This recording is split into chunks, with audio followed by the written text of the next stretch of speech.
Pues ahora es momento, continuamos en vivo, luego hacemos los cortes para irnos a una entrevista, pero en este momento no, seguimos completamente en vivo y en directo para sostener una entrevista con Sergio Molina, el candidato número 55 a la Suprema Corte de Justicia de la Nación. Querido Sergio, ¿cómo estás? Buenas tardes. Un gusto, Julián, de estar contigo y con tu audiencia. Un Muchas gracias. gustazo, estimado Sergio Molina. Oye, Sergio, pues primero, la primera pregunta que le hago a todo el mundo, no es una pregunta, pues es una oportunidad muy breve que en 2 minutos nos cuentes un poco de quién eres y qué haces aquí y por qué. Bueno, ya lo dijiste, soy el candidato a ministro con el número 55 en la boleta morada. 55 es nuestro emblema. Sergio Molina es un chihuahuense soñador que materializa sueños. De Chihuahua a la Ciudad de México para 2 cosas. Ser juzgador por 6 ciudades del país y transformar el modelo de justicia laboral en México. Eso es lo que hemos estado haciendo en los últimos años y eso es lo que nos ha valido ser una opción seria a la Suprema Corte, porque los derechos de las trabajadoras, de los trabajadores, del sindicalismo, tienen que tener una voz en la Suprema Corte de Justicia de la Nación. Las trabajadoras y los trabajadores de México, fíjate que por muchos años, Julián, fueron el eslabón más olvidado de este país. Y lo decimos porque teníamos los salarios más bajos de Latinoamérica y además las condiciones de mayor flexibilidad y precariedad en Latinoamérica. México ha cambiado y lo hemos cambiado con mucho esfuerzo. Por eso ahora queremos llegar a la Suprema Corte de Justicia de la Nación para que este cambio en el modelo laboral se consolide de mejor forma, Julián. Me gusta cuando viene gente que no es del... A mí me parece que, tristemente, la gran mayoría de los candidatos terminan siendo chilangos, ¿no? Y tenemos una serie de candidatos que son chilangocentristas, entonces me gusta cuando viene gente de afuera de la Ciudad de México o que crecieron en la Ciudad de México, pues tú vienes de afuera y me parece bueno eso. ¿Pero entonces eres laboralista?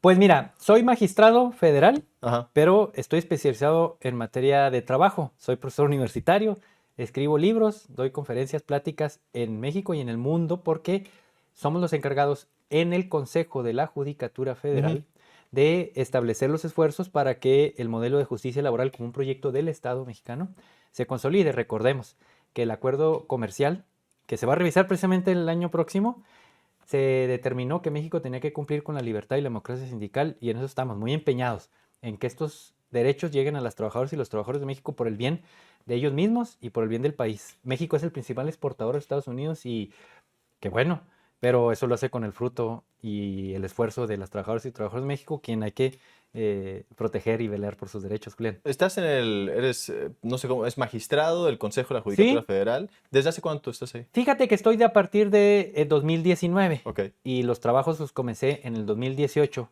asesorando al ministro entonces de la Corte, Luis María Aguilar. Asesoramos a Luis María y luego vino la presidencia de Arturo Saldívar y luego la de la ministra Norma Piña y con los 3 hemos estado trabajando en esos elementos de la reforma. Y soy consejero de la Judicatura. ¿Qué es un consejero?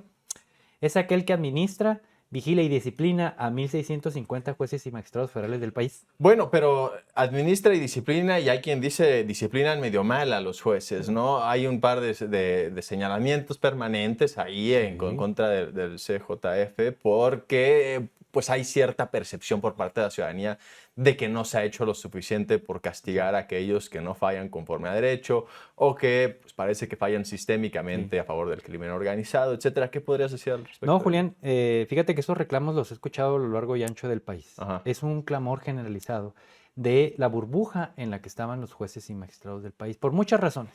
Pero más o menos desde el 2018 hemos estado propugnando porque nos hiciéramos una autocrítica y a partir de la autocrítica cambiar.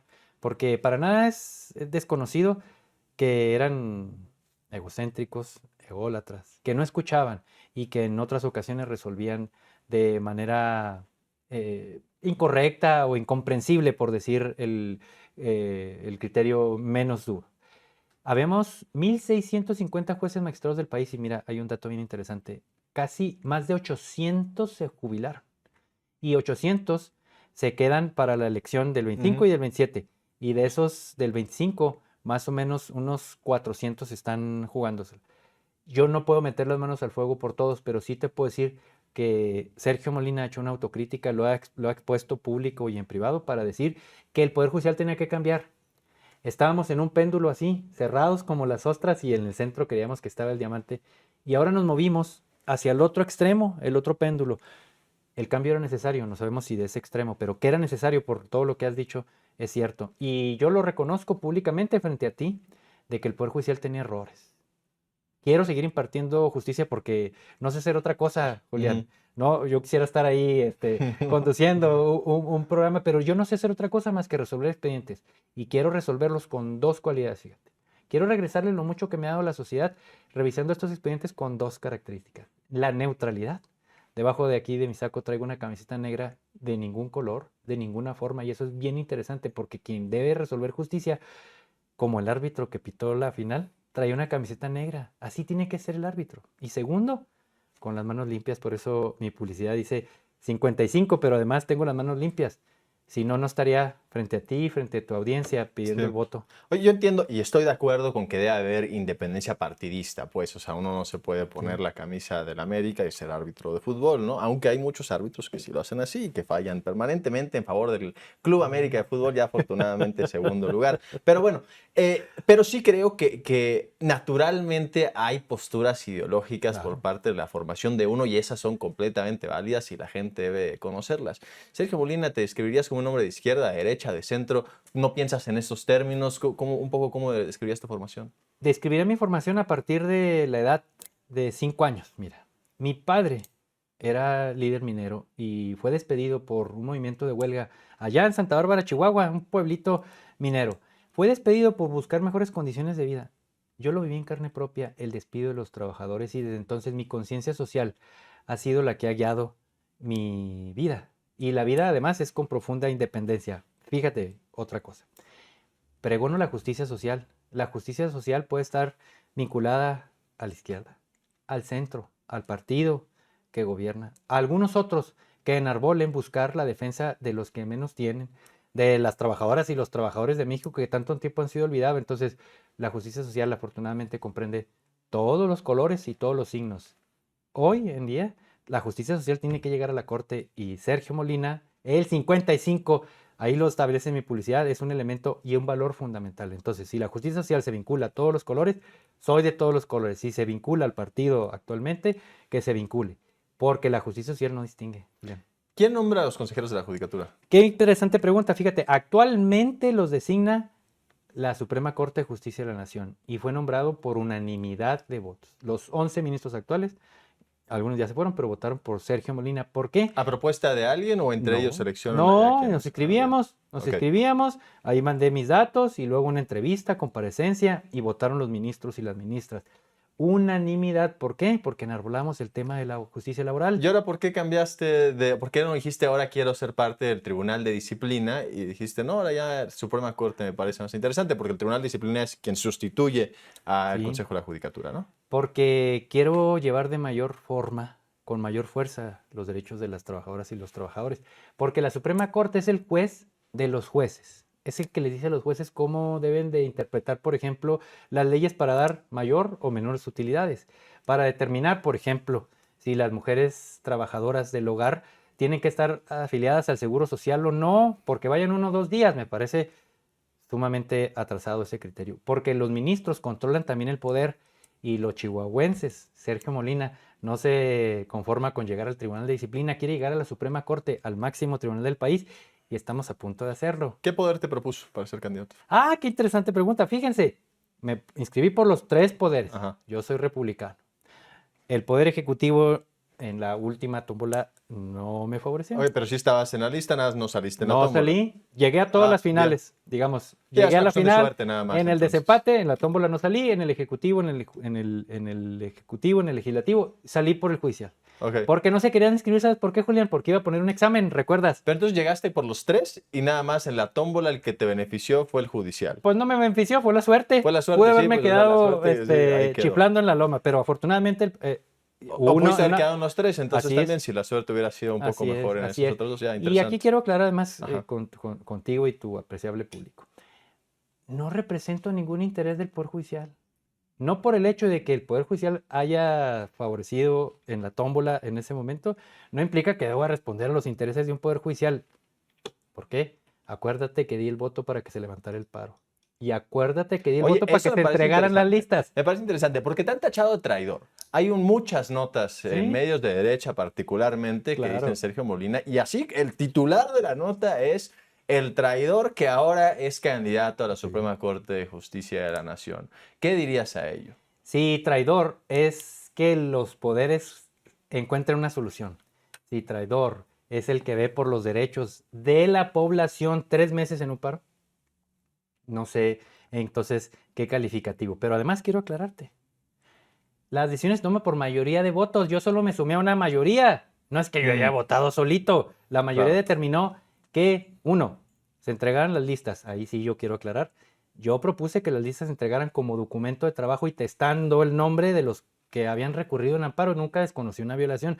Pero sí les dije, tenemos que destrabar este conflicto de los poderes. Esa es la parte de mi historia. No vine aquí para ponerme como una estatua de marfil y entonces decir, no, hay una suspensión, entonces que no avance el país. No. El Senado tenía una responsabilidad que era determinar quiénes sorteaban. Y qué mejor que fuera información oficial y no la tomaran de cualquier directorio que además nunca está actualizado. Entonces yo ahí les pregunté, ¿estamos conscientes que si no votamos van a tomar las listas de donde sea? Y además se habían reunido con el presidente del Senado un día antes. ¿Recuerdas esa foto donde estaban a risa Sí, ahí? claro. ¿No pudieron haber solucionado eso? Ah, entonces querían que alguien cargara con el peso de la mayoría de los votos. Lo puedo cargar. Y si eso es traicionar, avanzar en las instituciones, yo no sé entonces qué característica tienen los demás. Sí, Julián. claro. Oye, el otro día me marcó un robot de estas robots que hacen encuestas y me dice, a ver, Julián, entre las muchas preguntas, la primera era, si usted está a favor de cómo ha llevado su administración la presidenta Claudia Sheinbaum, marque 1. Si está en contra o en desacuerdo, marque 2. ¿Qué hubieras respondido tú? Pues ese robot como que le faltaría otro número. Ese robot tendría que decir, ¿usted está de acuerdo, por ejemplo, en cómo llevó la política exterior? Y México ha sido respetado. Teníamos una amenaza de aranceles. Si usted hubiera preguntado cómo ha manejado, por ejemplo, el valor que las mujeres mantienen en la sociedad, te faltaría otro número. Si Claudia hubiese establecido cómo ha manejado el precio del dólar, ha disminuido. Entonces me parece que no hay... Y si tomas la mayoría de los criterios económicos, relaciones exteriores, seguridad, justicia social, dirías, pues a ver, me parece que lo ha hecho relativamente bien Pues mira, está en las altas cumbres de las encuestas de aprobación en la población, en la sociedad, y qué digamos de las mujeres. Bien. Más de 80% de este país señala, entre el 65 y 80%, dependiendo de la encuesta, señalan la aprobación. Tenemos que darle un voto de confianza además, porque es la primera mujer presidenta de la República, y me parece que las mujeres han llegado para demostrar lo que siempre habían sido, que son las líderes en el país. La presidencia de la Suprema Corte de Justicia acaba en septiembre, cuando sea la transición hacia la nueva Corte, la Corte del Bienestar, no sé cómo llamarla, pero bueno, en ese sentido, ¿qué valoración harías de la ya casi terminada presidencia de Norma Piña? Bueno, hizo el esfuerzo que consideró para preservar a un poder. Nosotros siempre le dijimos a la presidenta y a distintos ministros y ministras que los problemas políticos no se iban a resolver jurídicamente, que los problemas políticos que tenían que resolverse en diálogo, Julián. Yo fui el promotor del diálogo en la Cámara de Diputados con el secretario de Hacienda, con la secretaria de Gobernación, y ahí está mi aporte a la historia, porque los laboralistas sabemos que los problemas de huelgas se resuelven con diálogos, no se resuelven de tipo jurisdiccional. A lo mejor no fuimos suficientemente claros, no fuimos suficientemente firmes en esa votación. Pero lo que sí fuimos es pasar a la historia. Y yo los invito a ver la comparecencia en la Cámara de Diputados. Ahí yo fui a hacer propuestas, Julián. Ahí fui a decirles, señores, si ustedes quieren hacer este modelo que implica la reforma en una votación universal, tienen que verificar los perfiles. 2, tienen que establecer una secuencia de entidades o lugares en donde se vaya a implementar. No lo hagan de tajo, porque si no, vamos a tener estos problemas. Lo fuimos a decir a la Cámara y lo volvimos a sostener. La prudencia en el ejercicio del poder creo que tiene que distinguir a las sociedades modernas. México se precia de ser el primer exportador mundial. a los Estados Unidos, el quinto exportador de vehículos y la novena economía exportadora. Tenemos que tener Entonces, un poco, para ver si te entendí, dirías, fue una buena jurista, pero políticamente no logró generar los consensos que debía y no se acercó a negociar. ¿Un poco así? Bueno, más bien intentó resolver los temas como ella consideró. Ok. Los consideró de hacer de una determinada forma. Los resultados están a la vista. El aporte que yo hizo es el diálogo respetuoso, pero además consciente del momento político. De manera histórica, la presidenta Claudia ganó el mayor número de votos. ¿Qué quiere decir? Que entonces frente a el interlocutor había alguien con una gran legitimidad, y con esa legitimidad y la que tú pretendías demostrar, tenías que haber hecho una correlación de fuerzas. Se hizo de otra forma, se apostó por otra forma, yo nunca estuve de acuerdo. Yo aposté siempre por el diálogo y los resultados conducen a uno o a una y conducen a otro a estar en los primeros lugares de las encuestas, Julián. Oye, Sergio, y sobre este otro intento que sí se intentó, que fue jurídico, pues llega al Pleno de la Suprema Corte la propia reforma judicial y ahí se discute e intentan decir varios ministros, quizá creo que la mayoría, nada más no lograron la mayoría calificada, que era inconstitucional modificar la Constitución en estos términos. Después intentan hacer una especie de artimaña jurídica, dicen que ya no necesitan 4 votos, 6, no entendí exactamente cómo estaba. ¿Fue constitucional la manera en que se pasó la reforma judicial y el proceso y el fondo también del asunto? ¿Es constitucional cambiar la Constitución? Muy buena pregunta. Voy a tratar de no ser técnico en esta. Quiero Okay. ser lo más... Quiero quitarme del lenguaje abogañol que nos caracteriza. Miren, desde muchos lugares se estudia cómo se debe analizar la consumación de los actos políticos depositados en una constitución. Hay varios modelos. Hay uno que dice, es tan fuerte el poder constituyente permanente que ningún otro poder puede revisarlo, porque conjunta de manera histórica las 2/3 partes de la Cámara de Diputados, 2/3 partes de la Cámara de Senadores, conjunta también todos los congresos locales, al menos 17, para votar una reforma. Hay quienes dicen, solo puedes analizar la forma, pero no puedes analizar el fondo. Y aquí históricamente se pretendió analizar el fondo. Nunca se había analizado el fondo de una reforma constitucional. Y tratándose del Poder Judicial, yo no cuestionaría la parcialidad que tenían. Pero imagínate si les afectaba, si los destituía, y entonces mismos se revisaron y por primera vez entraban al fondo. Me parece que la historia juzgará a cada quien. Desde el punto de vista constitucional, lo venimos estudiando desde hace mucho, el poder revisor de la Constitución, yo soy consciente de eso, no puede revisar las decisiones tomadas por la mayoría calificada de este país, y menos en una votación histórica como la que tuvieron este año, o el año pasado, digo. Entonces, me parece que no debió haberse la Corte haber involucrado en ese tema. Bien, pues ya para terminar siempre hago como una batería de preguntas de cultura general a los candidatos. Muy bien. Para ver qué tal están parados en eso. Tú no has hecho ese argumento, pero hay muchos que vienen aquí a decir, no, la justicia cercana al pueblo. Muchos de ellos intentan eso y luego les pregunto, por ejemplo, el precio de la tortilla y no me saben decir el precio de la tortilla. ¿Cuál es el precio de la tortilla, estimado Sergio? 22.50. Más o menos sí, está por ahí. Claro. Varía bastante. Yo soy y también no busco un número exacto. Yo voy al mercado de Independencia, hombre. No me sí, puedes... sí. Porque hago carnitas asadas. Entonces voy y escojo ahí los jitomates, ahí escojo los productos para hacer la carnita asada, las papas y las cebollas. ¿Cómo no voy a saber el precio? Varía más o menos así entre 21 y 23.50, normalmente cualquier cosa, 24. Bueno, el mercado de Independencia, que es intermedio. Sí, luego se pone muy nervioso. No, es que el dato exacto no es igual, nada, por ahí está la cosa, ¿no? Precio de la gasolina. Bueno, dependiendo del estado, fíjate, en Chihuahua 23.50. Sí, que es realmente el promedio del país. Ahora Así está es. más o menos en 23.50. En la frontera, por ejemplo, Así llega es. a ser más bajo. Tuvimos Así aquí una es. candidata de Juárez y me dice, pues es que en Juárez está un poco más bajo porque es la zona fronteriza.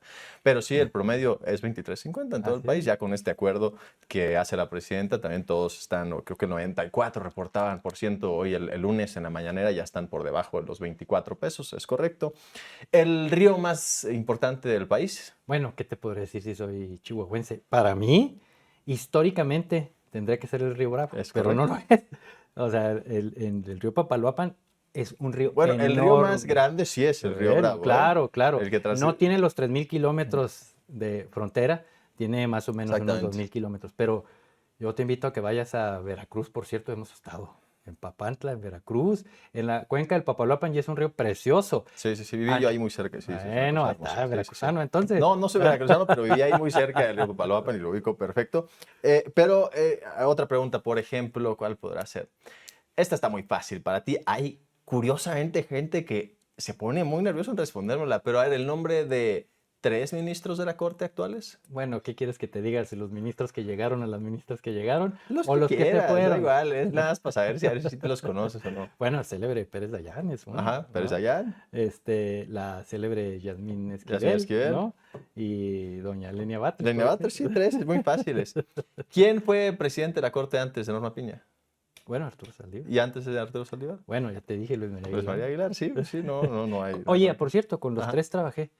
Y además quiero decirte que la señora ministra Norma Piña me propuso para ser presidente de la Comisión de Administración. O sea que he ido en ascenso la confianza.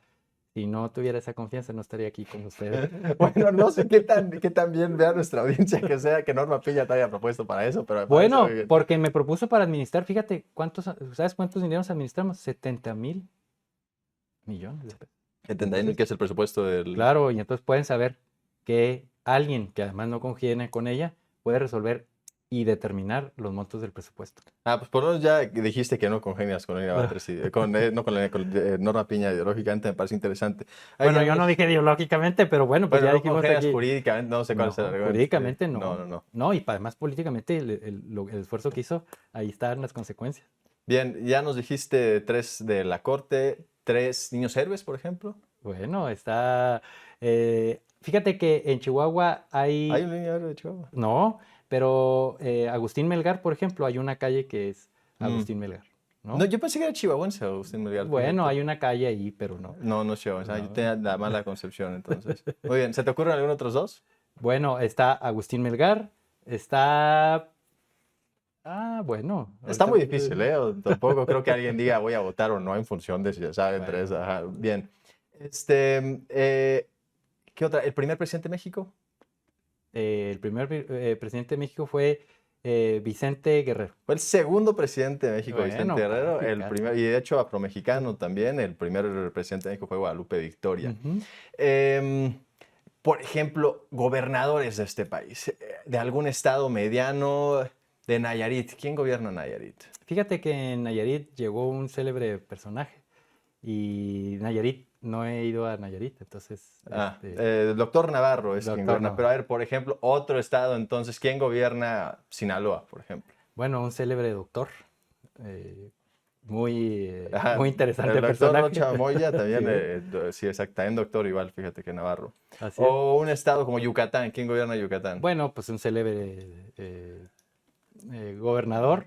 Sí, Le apodan seremos respetuosos, ¿verdad? No decirle, pero... No, él mismo se dice el guacho, ¿no? Joaquín Díaz Mena. Bueno, yo no quiero decirle así, pero sé que es muy querido. Muy querido en el estado de Yucatán. Querido Sergio Molina, muchísimas gracias. Permítete hacer un último argumento final y que le recuerdes a la gente tu número, ya lo dijiste varias veces, pero eso.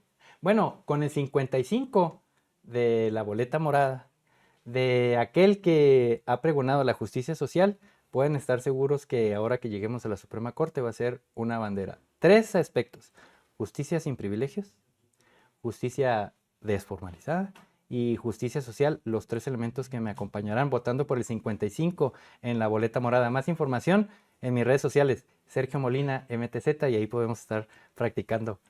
Gracias, estimado Sergio Molina. Gracias, Julián. Bienvenido cuando Excelente quieras aquí entrevista, y como la siempre. mejor de las suertes. Muchísimas Gracias. gracias.